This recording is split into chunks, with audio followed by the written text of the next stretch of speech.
கந்தா கடம்பா திருமுருகையா சிவகார்த்திகேயா மால்மருகா செந்தமிழில் திருப்புகழ் பாடி நின்றால் மனம் மிஞ்சிடும் இன்பம் விளையுதையா.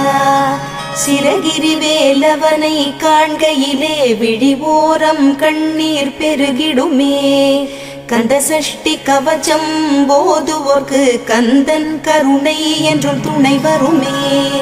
பங்குனி உத்திர நாளினிலே உனை நினைந்தே காவடி சுமந்து வந்தோம்.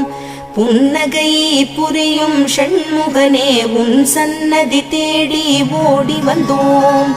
உன் பதம் பணிவது என் தவமே, என் மனதில் நிறைந்திடும் உன்முகமே. ஷண்முக பிரிய குஹ குரு சரவணனே வந்தே இன்னருளை தர வேண்டும். தென்பழனி மலையில் ஆண்டி முகம் சென்னி